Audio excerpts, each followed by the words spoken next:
I am sure sports. You know me there, I'm coast to coast representing.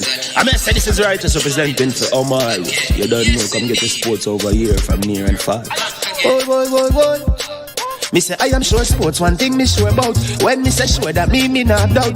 Come get your sports, get it over here. Come subscribe, repost and share. I am sure sports, one thing me sure about. When me say sure, that me not doubt. Come get your sports, get it over here. Come subscribe, repost and share. If me not sure, that me not say it. Know who score, that me not say it. Never know the game play, that me not say it. If me never seen a game, me not know who play. For your sports news, better come over here so. For your soccer news, then come over here so. If you don't love sports, still come over here so. For the day done, you are gonna love over here so.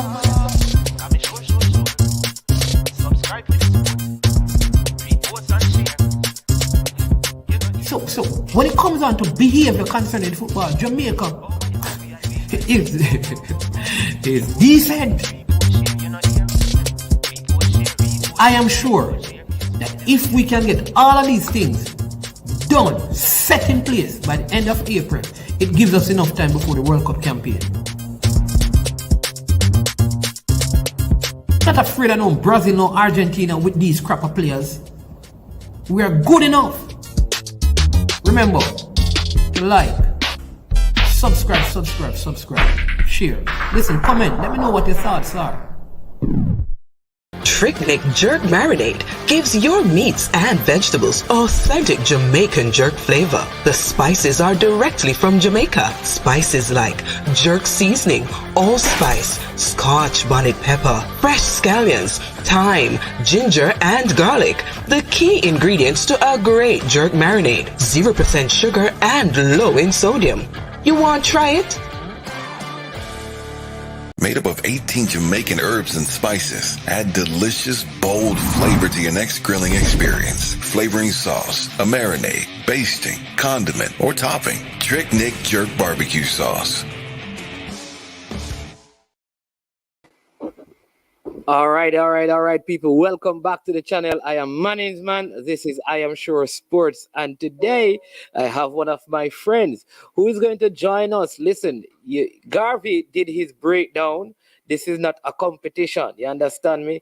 They soon stop calling him Garvey and call him Statvy, right? You know, always quoting the stats. But this man, if you call that man Statvy instead of Garvey, then you have to call this man Preach V because he's going to, preach. So they call him the preacher. So he's here to join us to give us his breakdown on the game between the Philadelphia Eagles and the Kansas City Chiefs. You hear him on the radio. He goes by the name Preacher.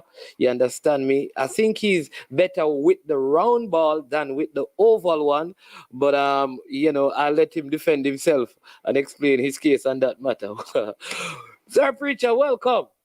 Yeah, man, enough respect, Mannings, man. Big up to the viewers on I Am Sure Sports. You're at the right place for sure sports analysis. Yeah, man. You don't know. Man. Boy, I'm telling you, let me apologize to Ricky Teng. Because Ricky Teng was here from around 4 o'clock, waiting, Wow. And Highgate was here from around 4 o'clock, waiting. So they have been waiting patiently. And Ironman, I don't know, that is Chris Lynch, I believe at that name. So, Preacher, listen, so Garvey was here and Garvey gave us all the reasons why the Kansas City Chiefs will win this one.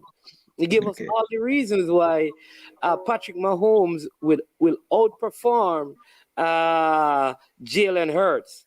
He spoke about the earlier matchup. In fact, one of the things that we said is that if it's a high-scoring game, then Kansas City Chiefs will win. If the score is a low-scoring game, like anything below 20, because Philadelphia is a run-first team, they probably have the better of a low-scoring game. But you take it away, give us your stat, give us your information and your take on the game. I did try to get G-Star, and G-Star said he has given up on football because Allen lost and he doesn't know anything that is happening in the NFL right now. So go ahead. Yeah, well, let me start out by giving kudos to you, Mannings, for the work you've been doing with I Am Sure, and just discussing sports, all the sports, football, track and field, other developing sporting issues, and just the persons you've been able to bring on the platform. Great work you've been doing, so commendations there. Also want to give my kudos to Garvey. An excellent take by Garvey in terms of his own analysis and breakdown of what will obtain in the NFL. Big up to Papa Dan, aka I Gate, who has joined us, calling me LT, inside joke. But yeah, just want to big up Garvey on his take. I mean, very good information. I mean, he was spot on in terms of the stats that he represented on the platform. Wasn't taking us wide at all. We know he has a definite love for PM15, Patrick Mahomes, and so we expected him to really present in the way that he presented. In discussing the Super Bowl, which is on Sunday, 6:30 p.m. What we know for sure is that this is Super Bowl is a historic one, right? And there are many subplots that form part of the overall Super Bowl conversation. Just want to run through a few of those for persons who might be interested. So, for the first time ever, we have two black starting quarterbacks who will play against each other in the championship. Jalen Hurts and Patrick Mahomes. It's not Patrick Mahomes' first time in the Super Bowl. It would be Jalen Hurts' first occasion. It's his second full season as a starting quarterback. But we have two black quarterbacks playing in the Super Bowl for the first time in the history of the Super Bowl, and that's a big thing, especially given the history with the quarterback position and the fact that many black aspiring quarterbacks were not given the chance to play the position and had to change the position and go play wide receiver or go play running back or go play some other position, because historically the quarterback position was viewed as a white man's position. So that's a big thing. Now, even within that subplot, there is another subplot, because Jalen Hurts has the ability to become the fourth black quarterback to win a Super Bowl title. Doug Williams was the first. We had Russell Wilson with the Seattle Seahawks. We know Patrick Mahomes as one of the. And so Jalen Hurts has the opportunity to become the fourth black quarterback to win a Super Bowl. And then Patrick Mahomes has his own opportunity, had history to become the first black quarterback to win two Super Bowls. Yeah. Right. So, those are some of the subplots around the quarterback position. And then we have the Kelces, Travis Kelce, yeah, and his brother, who plays for the Chiefs, and it's the first time that Jason Kelce plays center for the Eagles. Travis plays tight end for the Chiefs. The first time we have two brothers facing off against each other in a Super Bowl. So that's another subplot. Right, because Eli and his brother never met. No. Eli, no. Yeah. Eli and Peyton never played against each other. And then we have another subplot. I mean, this is two number one seeds facing each other. This has happened before, but the last time this happened, interestingly, was when the Eagles played against the Patriots in Super Bowl 52, which was in 2018, and the Eagles were able to overcome the Patriots 41-33 behind Nick Foles having a masterful game at quarterback. Tom Brady actually, in that game, set a record for the most passing yards in the Super Bowl, and still lost that Super Bowl. Yeah. Right? So this is another subplot. And I think the other one, which is quite interesting as well, is Andy Reid. Some people were calling it the Andy Reid Bowl. Some people call it the Kelce Bowl. But the Andy Reid Bowl part of it, Andy Reid was the former coach of the Philadelphia Eagles. I think he spent 14 seasons with Philadelphia, took them to 5 NFC Championship games, 1 Super Bowl appearance. They lost in that Super Bowl to the New England Patriots. And then he went to Kansas City in 2012, has been there since. But interestingly, when Andy Reid went to Philadelphia in 2012, Nick Sirianni, who is now the head coach of the Philadelphia Eagles, was an assistant coach at Kansas City. And Andy Reid, you know how it goes with coaches. Andy Reid moved his staff with him to Philadelphia. Right. And so Nick Sirianni lost his job in Kansas City as an assistant coach. Look at that. So now he's with the Eagles. And now he's with the Philadelphia Eagles as the head coach. So there, you see, there are a lot of subplots. Pick up yourself, Rajay Murdoch. So there are a lot of subplots. So this Super Bowl is going to be, I believe, is going to be an interesting one, a fantastic one. I mean, an exciting one with all these other subplots that are built into the overall Super Bowl. Now let's break it down and just do an analysis of the teams. I don't know if you have any specific questions. Yeah, I see Roger have a question here. He says, Preacher, do you think the game will be a high scoring game? If yes, who will be more favorable given both quarterbacks injury coming in? Because Jalen Hurts has a shoulder injury Right. and uh, Mahomes have the high ankle sprain, but it Mhm. seemed to have not bothered any of them in training because you basically get a bye week. Yeah. Yeah. Yeah. Because of the whole Pro Bowl and then the Super Bowl. So there is that, what do you Yeah. call it? Bye week. Well, I mean, just to answer Rajay's question directly, I have it being a 28-24 game. I think when you look at what both teams are able to do offensively, they're able to score points. But on the flip side of that, I think both teams defensively are good enough to prevent the other team from doing what they do well. The Eagles run the ball well. They are a run first team. I mean, 60% of the time the Chiefs throw the ball, 30% of the times they run it. The Eagles are a little bit more balanced. When you look at the numbers tell you that it's really a 50-50 for the Eagles. But the truth is their passing game feeds off their running game. So they try to establish the run first so that they can get some play action passes in. They do a lot of run pass options. That's Philadelphia. The ball is in Jalen Hurts' hand a lot in these RPOs. And so you see him using his legs a lot. He led the league in rushing touchdowns as a quarterback. So that tells you where the Eagles' strengths are. Now, on the flip side of that, Kansas City's defense has been able to get to the quarterback. Yeah, they're one of the best against the run game in the league. Yeah, they have been able to stifle the run much, and they have been able to get to the quarterback with pressures and sacks. Now, 55 sacks on the season for Kansas City, I think. But you see, the subplots again are playing out because Kansas City is number 2 in terms of their sacks on the QB. Philadelphia is number 1. They have 70 sacks on the season. Their front 4 is like so you have the number 1 and the number 2 in terms of the amount of in terms of their ability to get to the quarterback and to disrupt the offense and so on and so forth. So these are, I mean, I believe it's going to be a 28-24 game. I do think, in all honesty, I do think the Chiefs are the favorite, even though Vegas doesn't agree. The Eagles are the more balanced team, but the Chiefs have the individuals who can turn the game on its head.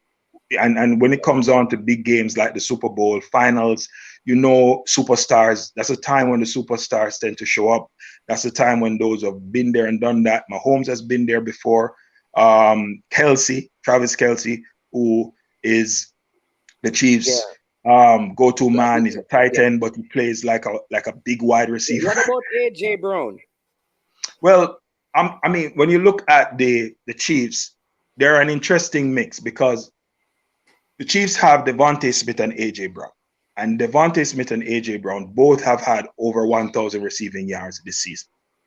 But again, the truth is, this is not their first option in terms of how their offense evolves. Their offense usually evolves from the run, and then Jalen Hurts has to make those 2 or 3 important passes in the stretch of any game that AJ Brown and Devontae Smith are going to give you those big yards and get those touchdowns. Now, between both of them, they have 19 touchdowns this season, over 2,500 yards or over 2,300 yards. So they are a threat.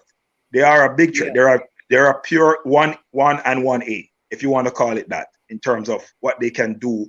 And that's an area that I think would be interesting to watch in the Super Bowl, to see how Sirianni sets his team up to take advantage of probably one of the areas of the Chiefs' vulnerability in terms of their DBs and just their overall safety position. The Chiefs are strong up front defensively, but you can find holes behind them if you protect your quarterback. Like So AJ Brown, their defensive ends and those things.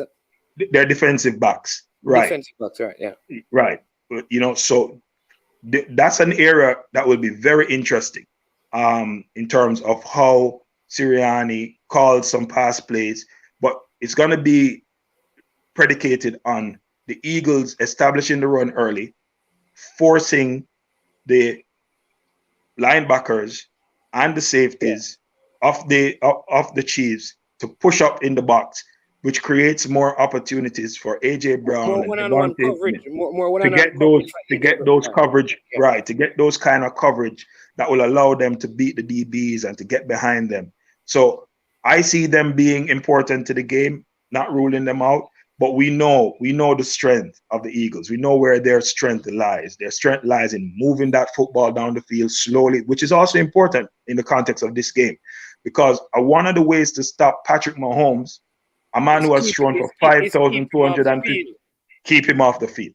This Yeah. guy has thrown for 5,250 yards, number one in the league. He has 41 touchdowns with his arm, number one in the league. He has a 78% quarterback rating, number one in the league, right? So in every department, when it comes on to what Patrick Mahomes can do to you, throwing that football, moving that football, he's number one in the league. And to boot, he has 5 rushing touchdowns. Now, we know also that a big part of the offensive line's achievements in Kansas City is because of Patrick Mahomes' Houdini-like ability. He has the ability to move outside of the pocket And when still plays complete break the ball. down, Yeah. buy time, look down the field. He has the ability to use his legs and beat you like he did to the Bengals on that critical play in the AFC Championship game when he scrambled, picked up the yards for a first down, was pushed while he was out of bounds, 15-yard I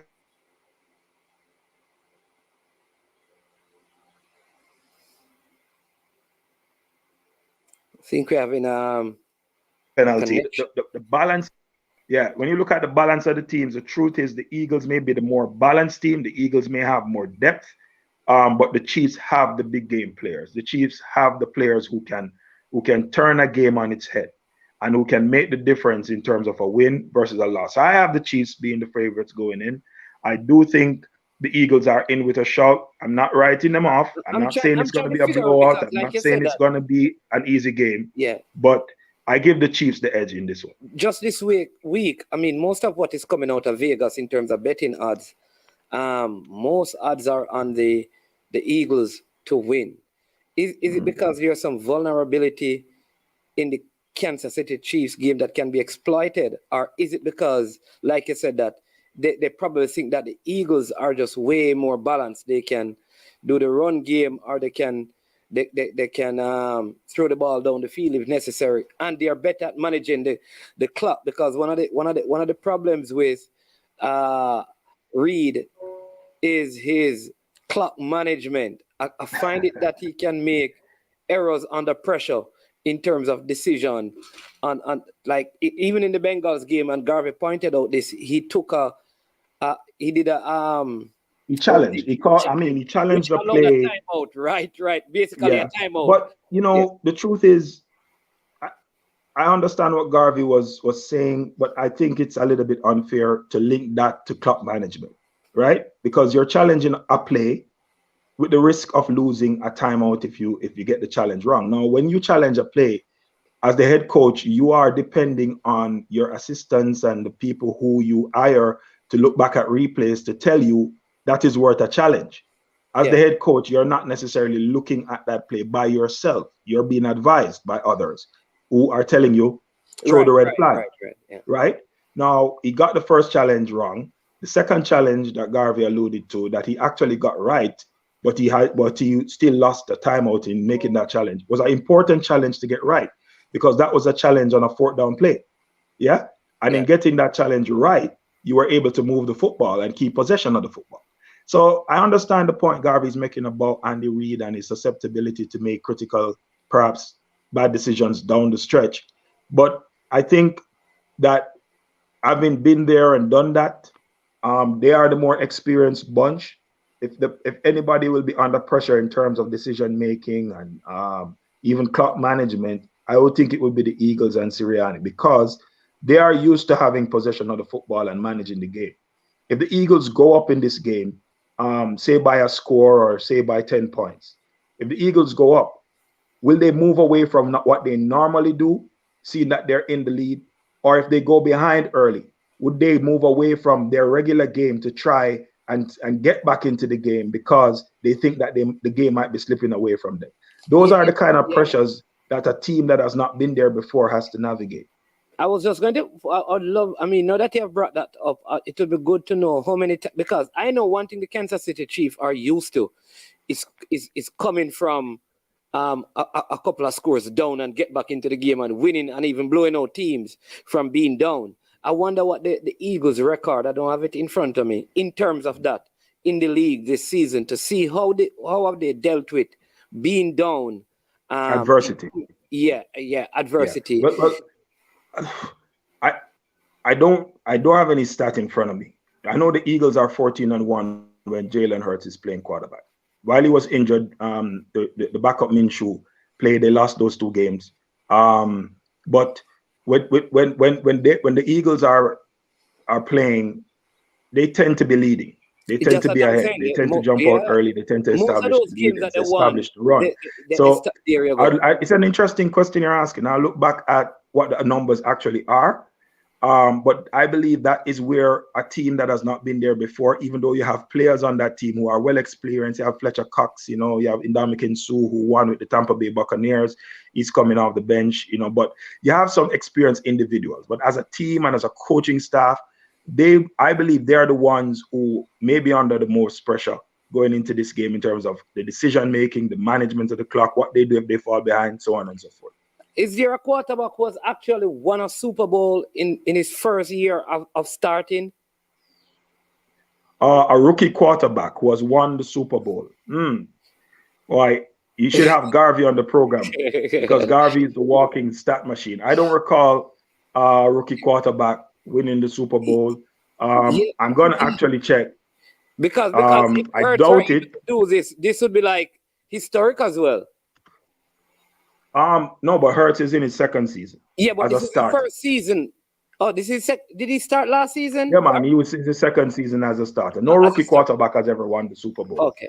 Jalen Hurts is in his second season. Last season, they actually made it to the playoffs, and they played the Tampa Bay Buccaneers in the I think it was the wild card round, and they lost to the Bucs at Tampa. So he has experience in the playoffs because he played in that playoff game, but he hasn't really been. Jalen Hurts hasn't had to do a lot in this playoff run, right? They played against San Francisco. San Francisco's lost their 2 QBs early in that game. The defense, the Eagles defense, did what the Eagles defense had to do very early. Discombobulated the San Francisco offense. The Giants were not. The Giants were not. Yeah. I mean, they didn't show up to the party. Didn't expect much from the Giants in that game. I was surprised that we won the wild card game. That's like. Well, it was one of those. I mean, it's one of those games that some people had the Vikings as an upset alert because the Vikings tend to flatter to deceive. More so, Kirk Cousins tends to flatter to deceive. I mean, he's one of those quarterbacks who has never managed to kind of take it to the next level. He has had good regular season play while in Washington. He came to the Vikings, and he had a great season relative to other quarterbacks in his division and in the NFC. But you had people who never really trusted the Vikings, and they proved those people true. I actually picked the Vikings to win that game, and the Giants just went down there and did a number on them. Yeah. Yes, Ricky Ting. I am a Giant fan. We know. We know Manning's man is a Giants man to heart. But again, Manning. I mean, we don't. When you look at both teams and you look at what both teams have available to them, it's also kind of trying to appreciate and understand the balance and the contrast between both teams. So, in the running game. We know that the Eagles are going to be running the ball. We're talking about Miles Sanders, Boston Scott, Gainwell. These guys are a 3-headed monster, right? And they're going to run that ball down your throat. Now, will the Kansas City D-line be able to do a job on them? Will they be able to stop the run? Because once the run is established, it's going to be a long day for the Kansas City Chiefs team. And then on the other side of the running game, we know that even though the Chiefs are not necessarily a run first team. Team, They yeah. run the ball 30% of the time. They are going to be getting back Edwards-Helaire. Oh yeah, And because he didn't play. Yeah. he comes back from injury. He gives them another option. I don't know how fit he is, but Isaiah Pacheco has been playing himself into a rhythm, right? Didn't do a lot with running the game, but he had a big play out of the backfield, catching the ball, getting the yards downfield in that Bengals game. That was a significant play that helped to move the chains. And Derek McKinnon is still there for the Chiefs. The Eagles would have the edge where their running backs are concerned because of how their team is built, because of how that O-line is built to facilitate the run. Now, when you look on the wide receiver side, we did speak about the Eagles wide receivers, that twin-headed monster. Now, the Chiefs, interestingly, they lost Tyreek Hill, the cheetah to Miami, right? And then, having done that, a lot of us were saying, let's see what Mahomes does now, because and they've done better. he does not have the benefit of having easily the fastest wide receiver in the league. Yeah. Well, what has he done? He has thrown for over 5,000 yards. Okay. Yeah. So their wide receiver core is now a wide receiver core that is not one depending on any one person, right? They have, Marcus Valdes-Scantling. He learned from the best. He learned from Aaron Rodgers. They have MVS. Now, MVS had 6 receptions for 116 yards and a touchdown versus the Bengals. He was the big player in that game. Now, with the Chiefs, you never know who can be the big player. They have this kid called Watson. He was injured. He's coming back. He could be the big game player in this game, right? We know Travis Kelce is going to get his one way or another, all right? They are going to be without Mecole Hardman. I've heard that he's going to be out of the Super Bowl, who is another one of their wide receivers. So their wide receivers are wide receiver by commission. Everybody plays a role. There's no single person that you're going to look at and say, yo, that's the man this to is stop. the one. Yeah. Right? Yeah. And so with Patrick Mahomes having more options in his wide receiving core that he can go to, who can have a big game, I think he has become even more dangerous, right? In spreading out that ball and in moving that football down the field. Now, when you look at the balance of go ahead, man. CC is responding to what we asked earlier about quarterback. He says no rookie quarterback has played in the Super Bowl before, but second-year quarterback have won it. Tom Brady, Big Ben, and he says Russell Wilson. Yeah. Yeah. Okay. Well, it's gonna, as I said, Jalen Hurts is in a position to be the 4th black quarterback to do it. He's in his 2nd full year as a starter. If CC's information is correct, he'll be added to that list as a full second year player to be winning the Super Bowl. And he's in with a chance. He's in with a very good chance. Sorry, go ahead. When you look at what Patrick Mahomes has done in his last 2 Super Bowls, he hasn't been lights out. I mean, we remember that Super Bowl against the Buccaneers, where his offensive line was just a lot of injuries, and he struggled. I mean, he was athletic throughout the game, but he struggled to, be himself. Then we remember the Super Bowl against San Francisco that they won, and it really came down to a big play towards the end of that game. Yeah. Jimmy Garoppolo was unable to make his big play, having a wide open wide receiver. So, I mean, Mahomes has also not been at his best in his last 2 Super Bowls. It's a big game. Even when you're a great player, sometimes you will have those moments in big games where, you feel, the uncertainties. Yes. The pressure. Somebody would say the need to have some tumok. You know what I mean? Gavi would say, you have to have tumok.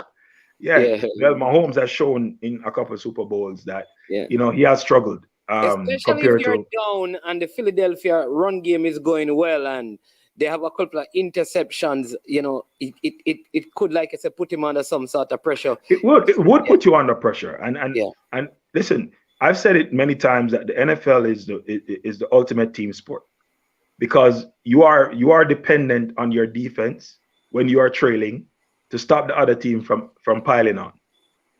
You are dependent on your special teams to limit the other team's field possession, right?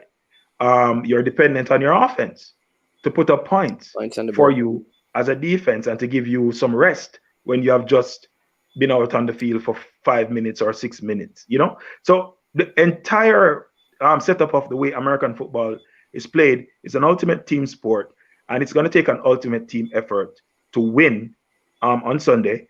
The only thing, as I said before, is that when you look at the Chiefs, they have the marquee guys. They have the guys who have done it before and who can beat you with one great play. Yeah. So say Patrick Mahomes wins this, right? It would be 2 in what? In 5 years? Yeah. Yeah. Where does that now put him in terms of all-time quarterbacks? Well, I'll say this. At present, I think Patrick Mahomes is the best overall player of the position that we have seen. In terms of what he's able to do with his legs, he's not a run first quarterback, but he is quite good at using his legs to create opportunities for his team. In terms of his ability to play in the pocket, he is an excellent pocket passer. We saw that against the Chiefs, against the Bengals, with an injured leg, what he was able to do. Now, when we talk about being the best to have played the position in terms of athleticism, in terms of how you navigate the position, what you bring to the position, we can give him the nod on that. When you talk about greatest to have ever played the position, now we're talking about your resume. We're talking about what you've been able to do, both in terms of longevity and achievements, impact on the sport. Now, after 5 years of playing, if he wins the next Super Bowl, clearly you would have eclipsed some people that have played longer than him in terms of achievements, right? But I still think he would be behind guys like Brady and guys like Montana in terms of overall greatness, because what these guys have been able to do in the span of their career, take out the numbers now, take out the passing yards and all those things, because a lot of those things are dependent. What about the bad man, as Stephen A. Smith would say? Aaron Rodgers. Now, Aaron Rodgers is my guy. Aaron Rodgers is my quarterback, but I do think that Aaron Rodgers would fall behind Patrick Mahomes. Mahomes would have won 2 Super Bowls by his 5th year. Aaron Rodgers has won 1 Super Bowl. He has gone to 1 Super Bowl. 5 NFC championship games. There might be reasons and explanations behind those losses, but it doesn't take away from the fact that you got there and you didn't get to the big game. So I would have Mahomes in terms of that GOAT QB discussion behind Brady, behind Montana. If we're talking about the best in terms of just navigating the quarterback position and what you're able to do, the skill sets, I wouldn't argue with anybody who says Mahomes is the best they've seen play the game. No. Okay, but winning this one, you say he would still be, from your estimation, below where Tom Brady and Joe Montana is. So those are the two. Those are the two that he has. Those are the two. I mean, for a quarterback to go to 4 Super Bowls and win 4 of them and win 3 MVPs, 3 Super Bowl MVPs. This is Joe Montana, right? I mean, that's phenomenal. And Joe Montana was playing in an era where the quarterback was not as protected as they are now, right? Tom Brady obviously has less skill sets than both Joe Montana and Patrick Mahomes. He's not the best to have played. There are many others who are better than him that have played the game. But you have to give this man credit for what he has been able to do within his limitations. He has benefited from Bill Belichick's system and defense, but he has turned himself into one of the most iconic figures in the sport of American football. You can't take that away from him. And his achievements at the position speaks for itself. So I would have to give him the GOAT nod at QB. Including Gavi, they are saying that based on the numbers that Patrick Mahomes is putting up, if he continues at this record, by the time he gets to probably year 10, I mean, just on raw numbers, he probably is going to be ahead of Brady if he continues, and then you have to just look at how many Super Bowls you have at that point. Yeah, I mean, yes, because if we're just prognosticating based on where he is. The truth, though, is we know that nothing is linear like that. There are many things that can Yeah, happen yeah, yeah. that can change how things go. CC's asking about Peyton Manning. Peyton Manning has 2 Super Bowls. The last Super Bowl that he won, he was really a passenger, to be honest, on that Denver Broncos team. He was far from his best. No, Um, no, no. Being far from the Pey- best don't make you a passenger, you know. Because the no man, case he you was a won the passenger. He Super was Bowl. far from his best, and he was a passenger on that Denver team. And CC knows that. And Peyton's regular season performances um, was out of this world. But when it came on to the playoffs, even though a lot of that was not necessarily on him alone. I see Igate saying Bill benefited from Tom Brady. Not Tom Stop it. Brady from Bill. All right. Because The you said truth Tom is Brady benefited from Bill. So the truth he's is turning Tom it Brady around. himself has said it. I don't need to recreate anything. I just need to quote what Brady has said. Brady has said that people need to stop this because what Bill Belichick did, I couldn't do. And what I did, Bill couldn't do. So this idea that it was me or it was Bill So the is relationship a was fallacy. mutually beneficial. Yeah, you know what I mean. So both people benefited from it. The truth is, Bill Belichick was not only prioritizing Tom Brady. Bill Belichick was prioritizing an entire team, preparing an entire team. Being GM, you can say he was not the greatest GM in the world, but he still had to be a GM. He has to be the head coach. He had to be the defensive coordinator. When somebody's playing so many different roles and created a dynasty around it, you have to recognize that for what it is. Um, so yeah, well, I mean, I just want to go back to the Super Bowl and talk a little bit about what I think are keys to the game. So, I mean, keys to the game for the Eagles would be one, establish the run early. Two, which is linked to establishing the run, maintain possession as long as possible, but not maintaining possession and kicking field goals. You have to maintain possession of the ball and score touchdowns. You're not going to beat the Kansas City Chiefs scoring field goals. No, you got to put touchdowns on the board. Um, Three, on the defensive side of the ball, they don't have to sack Patrick Mahomes 6, 7 times in the game to win it. They just need to disrupt him enough, right, to ensure that he doesn't get into a passing rhythm in that game that is going to create problems for their secondary. Their secondary is very opportunistic. I think if they don't sack him and unless they're gonna have multiple interceptions, he has to be. That's what I'm saying. If Yeah, you get pressure to him and you disrupt him enough, the secondary that they have is opportunistic enough. They've shown it this season that they will be able to come away with some turnovers, right? Sacking him would be a plus. Sacking him would be great. But the Kansas City O-line and Patrick Mahomes have demonstrated all season that they're not going to give up 6, 7 sacks a game, yeah. right? They protect their quarterback and their quarterback protects himself. So what you need to do is to disrupt him. Your secondary needs to stay solid when the play gets broken, so that these wide receivers and Travis Kelce don't find holes in that secondary, which is not easy to do. But you will be able to get some turnovers if you're challenging him and disrupting him often enough. On the Kansas City side of the ball, So the three keys are get the run game early, maintain spend time of time possession, right, and put pressure some on the pressure. quarterback. Yeah. Pressure on the quarterback. Yeah.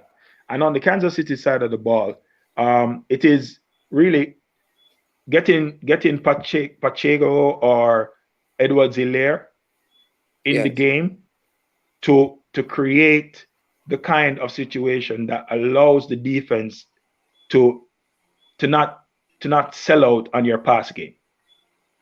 If Yeah. you if the Chiefs are not run first, but if the Chiefs don't have any run game at all in the Super Bowl, it's over. It's over because that pass rush is just going to be coming and coming and coming. So Pacheco, Edwards Hilaire, McKinnon, these guys gonna have to get in the game. Now they don't have to get in the game by running the ball all the time. You can do different things. You can call jet sweeps. Yeah. You can Just call yeah. you But can the call run game screens. must be a part of your option. It can't be But just but you're run. right. But you have to get your runners um into the game. So Igate is asking, since Tommy leave, if the coordination stopped work. Well, the truth is, not Tom Brady wasn't the only one who left. A question like that would be a perfect question if when Tom Brady left New England, he was the only player who left from all those championships that the New England won. Now that would have been an excellent question. The fact that you have multiple other players who have left, it tells you that there are a lot of changes that have had to be made. What's interesting is Bill Belichick was able to take New England to the playoffs with a rookie quarterback last year.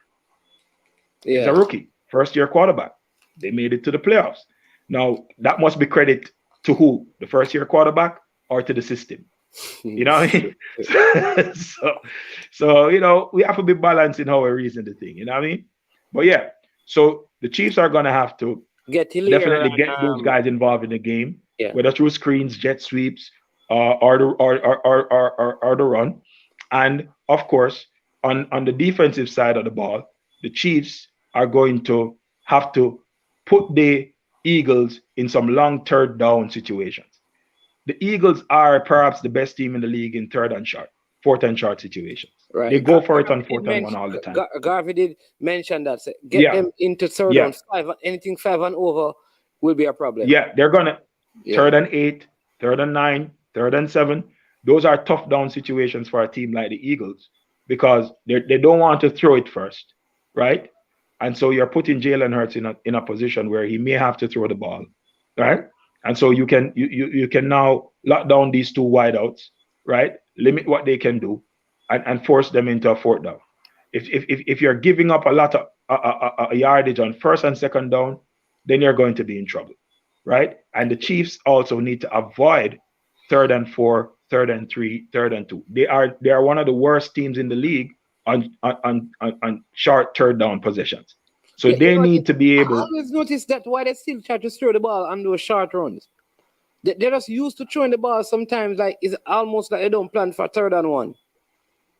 Well, you know, they're so used to throwing the ball.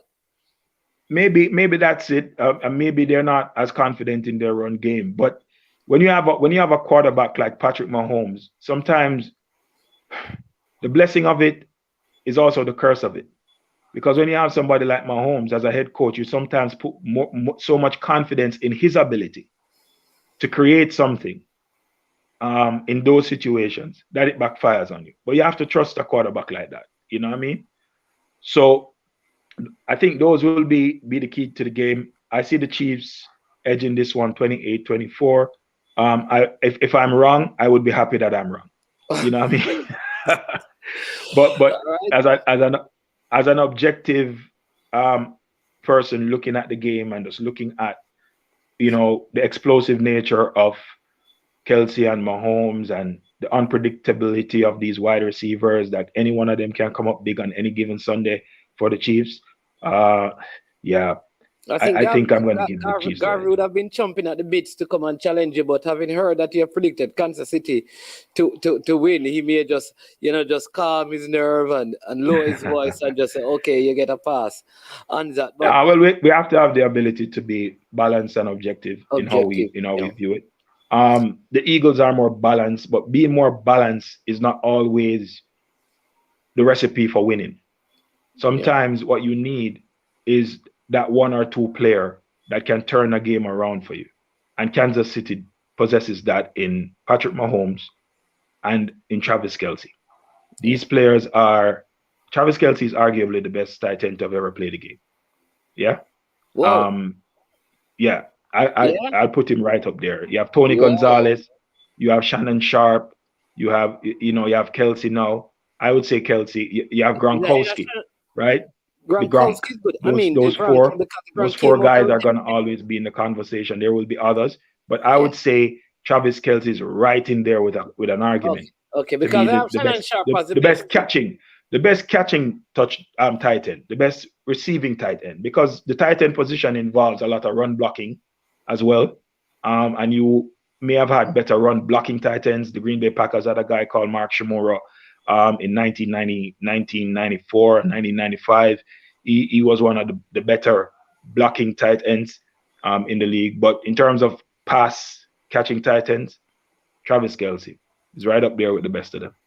All right, preach. I mean, very good, very good. Anyone who did not know the NFL, did not know about the Super Bowl, would have certainly gotten some information and seeing, because part of what even Garvey and I discussed is just how to talk more about the game so people can get used to it and understand it and stuff. But we're gonna close, but we have around 5 or so minutes left. There has been some major moves in NBA basketball. I know you're a basketball man, so I want to Yeah, give you a couple of minutes to talk about just the East have been weakened because the Brooklyn yeah, Nets have been dismantled.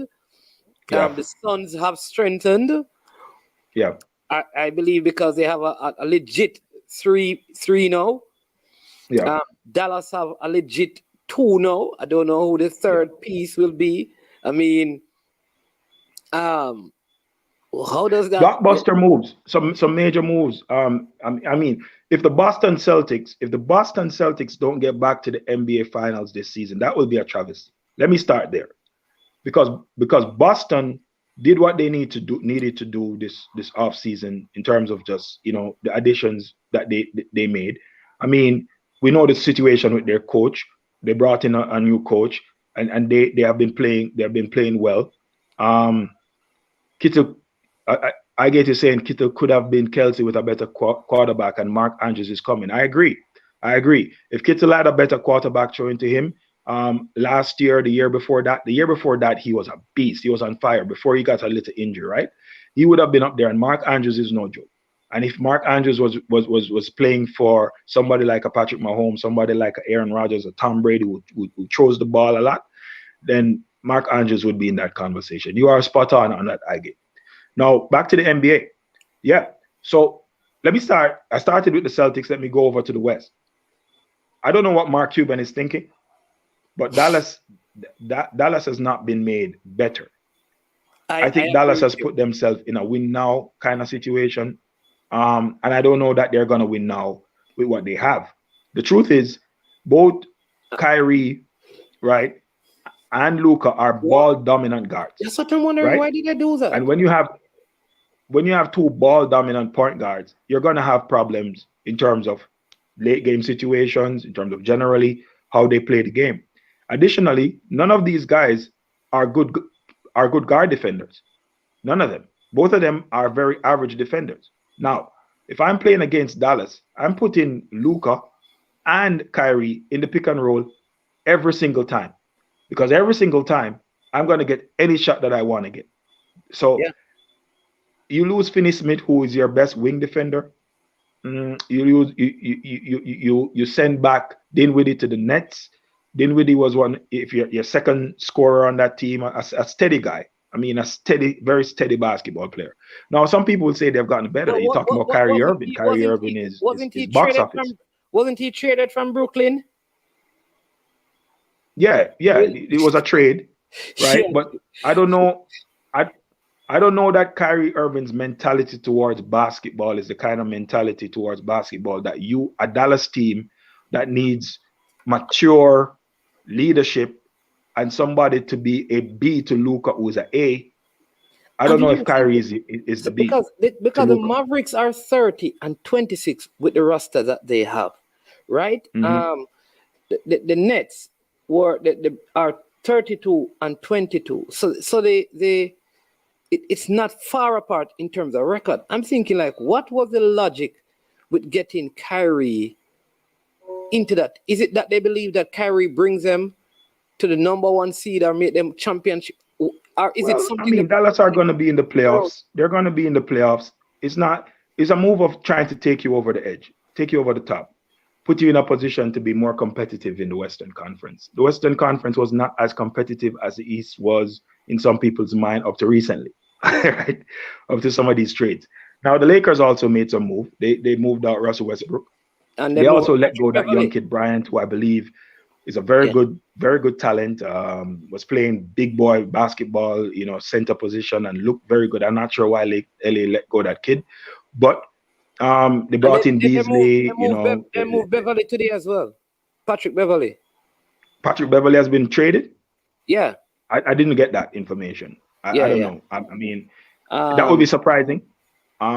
But they wanted to offload Russell Westbrook. I mean, he was in that 3-team trade with Utah. The truth is, Russell Westbrook may not play for the Utah Jazz.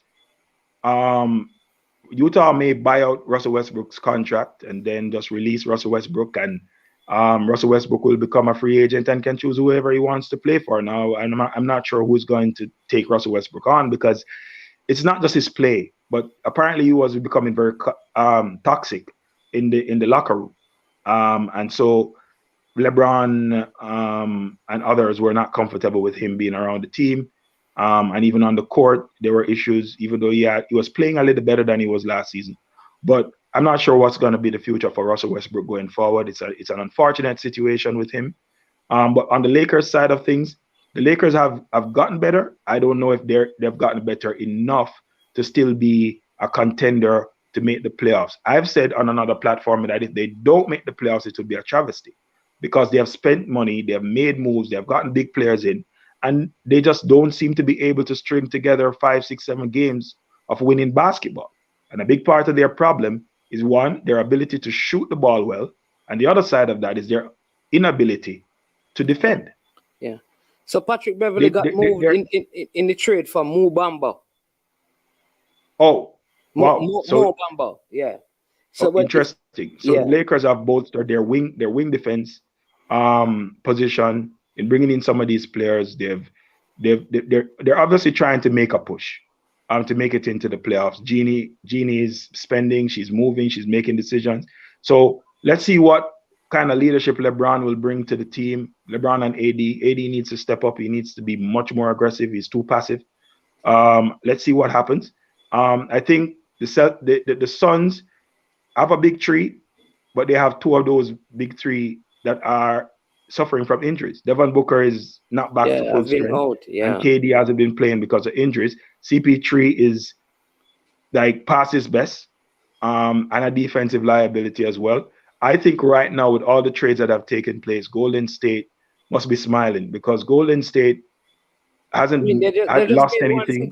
Because it's just Wiseman that they traded, which is right, and it's not like Wiseman was going to be making a big difference right now.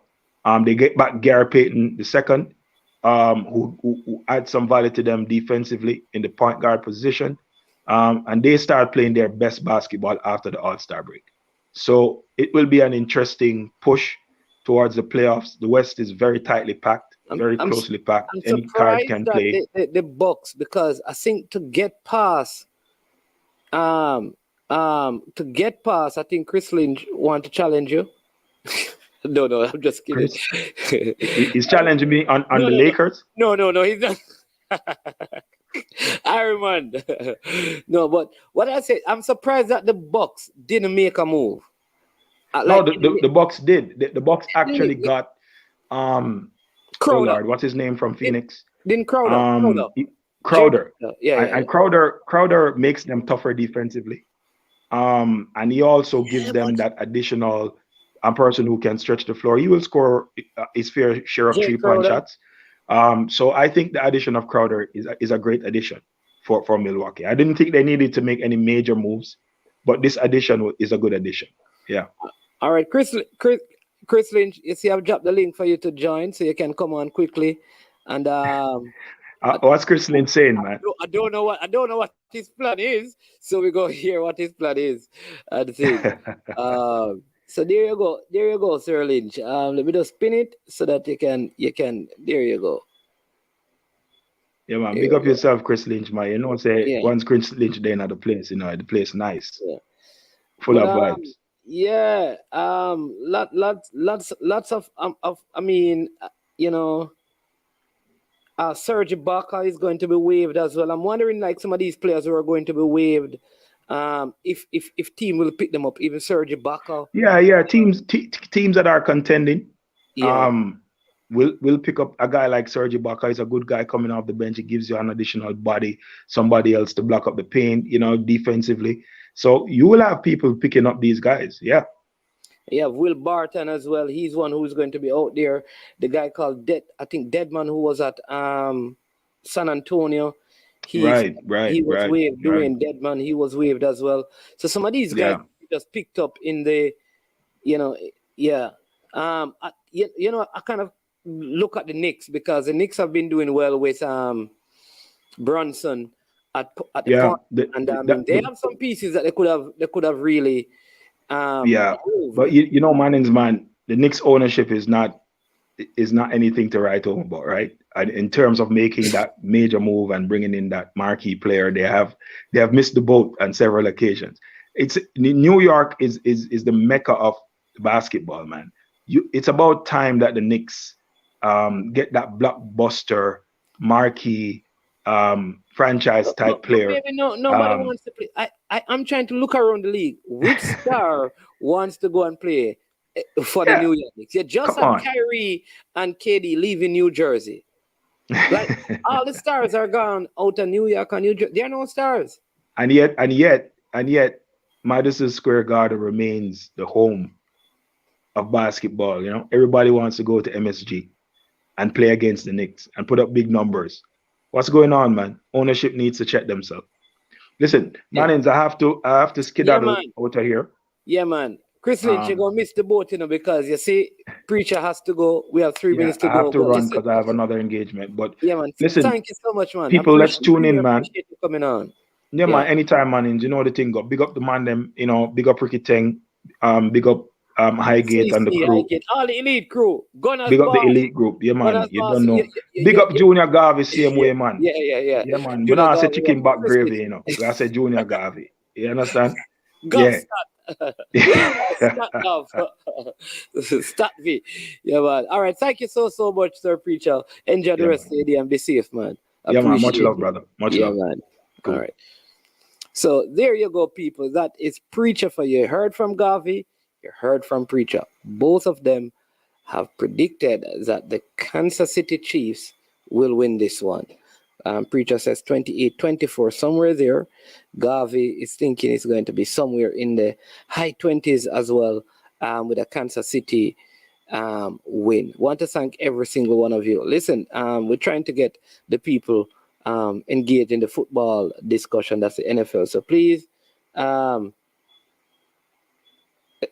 oh, oh, okay, all right. So no, I can't do this to my brother. No, let me send it to him right now. Chris Lynch, so I have to invite you. Hold on, people, because Chris Lynch not seeing what is going on. Let me do that. Him going to, because Chris Lynch is a Lakers man, right? So let me just let him come on as Garvey go. I can't do this without having him come on and talk about him Lakers. There you go. I pinned it and all of that, Chris Lynch. So I know you don't see it. So I'm gonna wait on Chris Lynch to come on. He's going to talk about the NBA and what is happening in the basketball, and then we are going to close out. I don't know, man. I don't like the Kyrie move to Dallas. I don't see how that helps Dallas. I mean, a lot of players. Reggie Jackson is going to be waived. A lot of players are going to be waived. Wonder who will pick them up, and where they will end up going. Very very interesting time in the NBA. Very interesting time in the NBA. Hoping that the Knicks can add a piece or two. They're in a good position, but I think they need a piece or two, right, to make a difference. John Wall is a next player that is going to be waived as well. Yeah. Yep. So that's interesting to note and think. You understand me? What will the Toronto Raptors do? You understand me? So lots of move. I mean, yeah, interesting times as the trade window is coming to a close. All right. Hey, listen, Lyncho. Yeah, run for the thing, bro. So watch this, people. We're gonna have to do a basketball trade show, all right? And we're going to talk to Pioneer. Oh, there you go. Hey, you're lucky, the Liverpool people them are run late from the other day, I Guess was, what? I just. CC is a star. The man see me ask, unless him not up on the stream. And CC call me. Me don't ask something important still. So I saw it go. Oh, then you see me pin the thing a couple of times, And thing. Yeah, me see it, and as me a come on for the thing, CC call me. No, man, me never want challenge preacher, man. You know, big up, man. It's a long time. A long, through me and I talk trade deadline and so much happenings going through that, so me don't jump on. But yeah, end the show, so No, I saw it come. yeah, man, go ahead and give your thing because Pioneer is supposed to come on, maybe tomorrow, So tomorrow, but I'd Oh, love to hear your thoughts on it, and then tomorrow we can probably oh, discuss it. go deep into it. Yeah, man. It's always active mannings because most teams not satisfied with how them playing, especially the Lakers. But the big trade is obviously Kevin Durant. That was a shaker. Um, in Are you all of the surprised? trades. I am not surprised because remember KD asked it out and he wanted to go to the Sun when he asked it out when Kyrie Irving was behaving Yeah. like a clown Yeah. in the summer and all of that. So I am not surprised that obviously KD didn't go after it like Kyrie. Like Kyrie basically Said did he have a was. sit out or something, yeah. Yeah. But once KD feel as if the roster that he has now can challenge for the title, obviously they would have worked with KD, who didn't give them any trouble basically, just played basketball and was when he got injured and all of that. But the Suns are the favorites now for the NBA title. Talk They to me. must be seen Go they ahead. must be seen as the favorite because of that Kevin Durant trade. But they have lost some good pieces. The pieces that they have lost are important pieces to what they have been able to Yeah. do. Though they keep the big three and Aiton is still there, Chris Paul is still there, Booker is still there, KD is still there. That's a good 4-man rotation right there. But they didn't get back a whole lot in return. Yes, but man is man. Yeah. This is what happened now. So for an entire season, you might need all of the players, When it reach playoffs, more than 7 or 8 man now play, The rotation reduces a whole lot. Yeah, so more than 7 or 8 man not playing come playoffs management. So sometimes we can overdo it. It's like the Kyrie trade. I think people is making too much of it. It's a good trade. I don't Really? the fact that Branson and Luca had chemistry tells you that Kyrie and Luca can have chemistry as well. Because Kyrie know that this is his last try in a management. He's looking for a big contract. So he has to let it work. Not Luca has to make it work, Kyrie has to let it work. You remember when Kyrie actually want to go to Dallas, or did the Nets send him to Dallas? the Nets and Kyrie doesn't say eye to eye, so they wouldn't give Kyrie what he wanted. Exactly. So Kyrie don't want to be in Dallas. Yeah.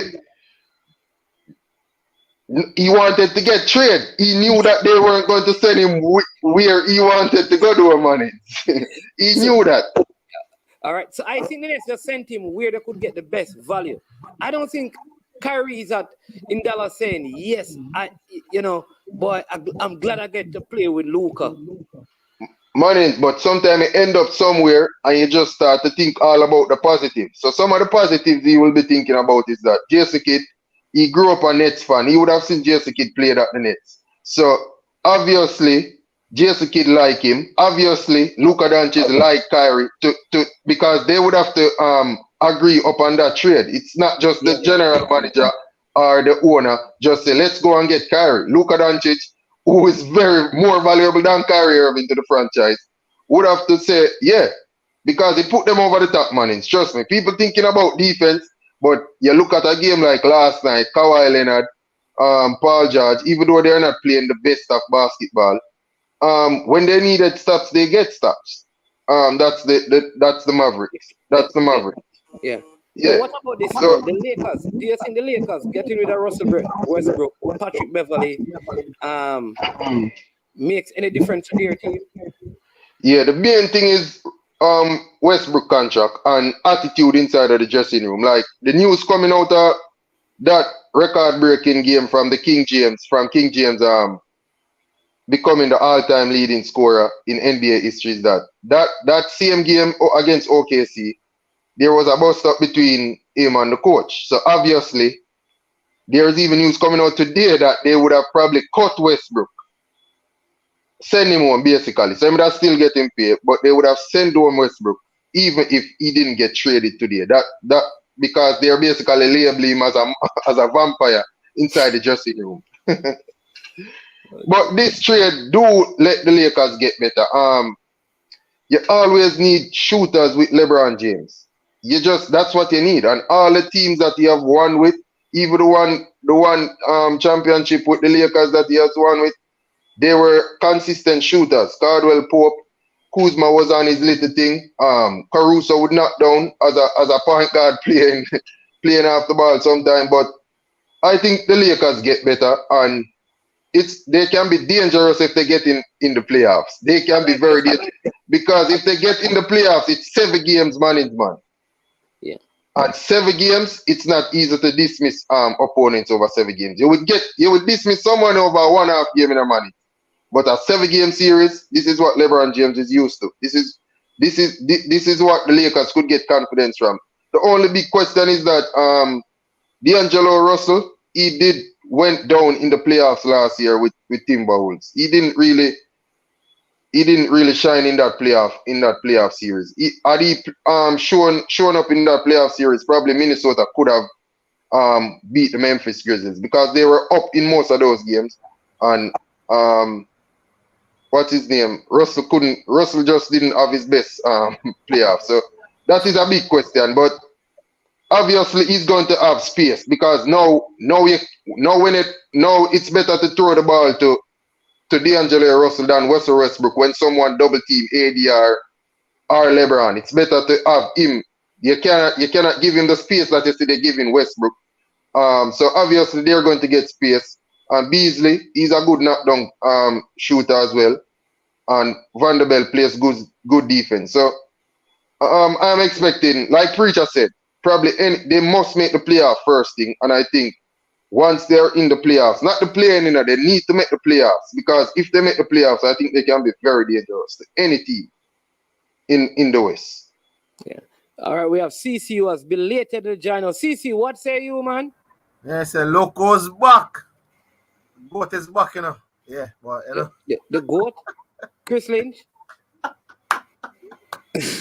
Yeah. No, I mean, I think the who is the GOAT? Chris Lynch?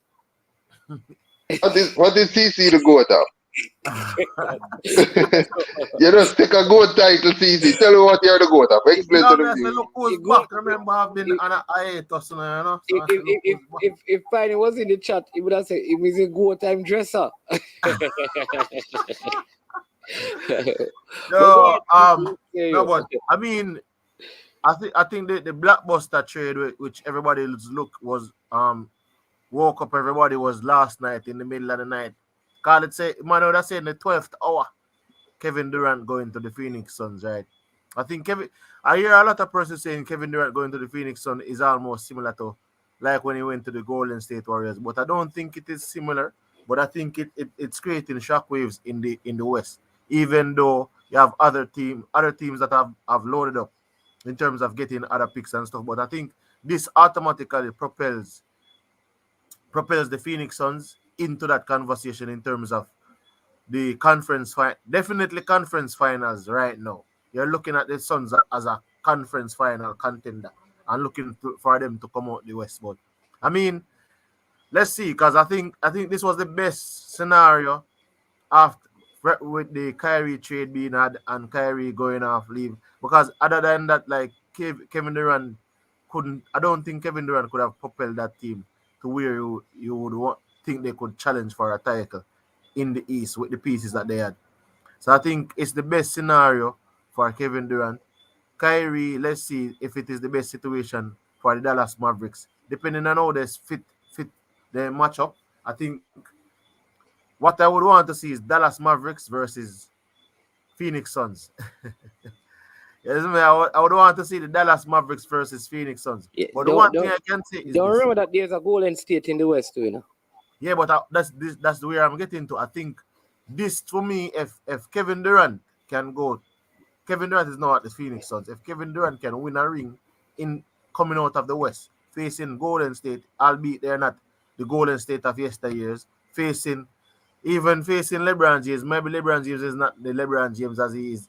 That is presumably they make the playoff. But I think with the pieces that they had, I think they can make the playoff. Them give a good run at it coming off the All-Star break.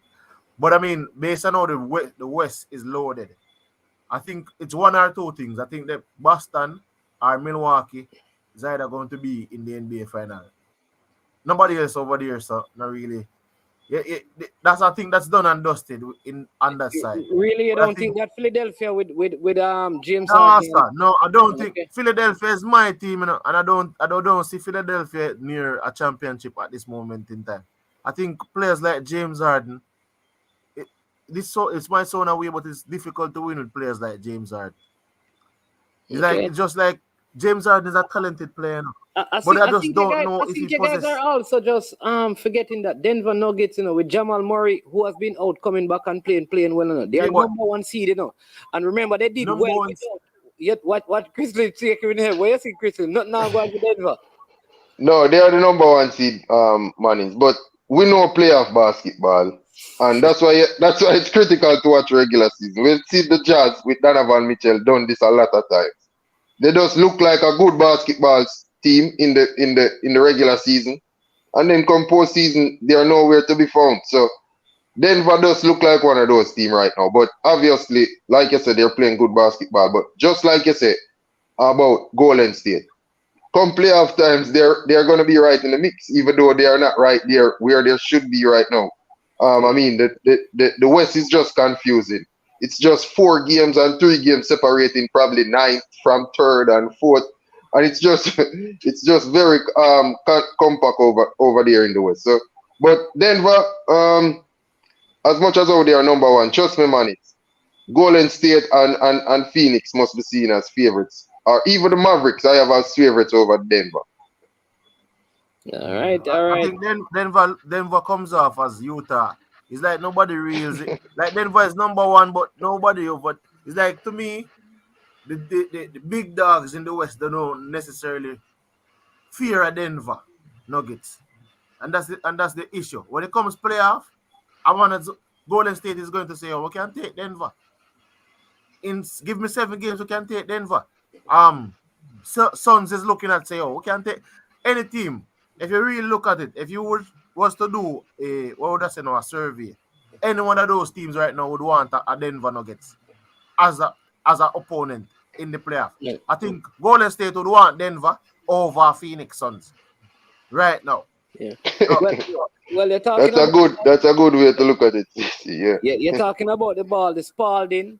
You know, we talk about the Adidas and those things. So if for the Spalding, I normally have Pioneer. You understand me? So yeah. So Pioneer, tomorrow I'm going to send you guys a link when he comes on to talk about this whole trade and all of those things to hear his breakdown. But thank you, man. Been a minute. Chris Lane. Yeah, man. Let's go, Chiefs. I see Garvey was spectacular, but Preacher was more spectacular just now. Garvey, I listen to so careful. Careful, I will fire something. But I have a shirt to send for you, you know. A Madrid, we send a Madrid jersey for you, know, with 88 tonight, you know, 88, you know, 88 million. What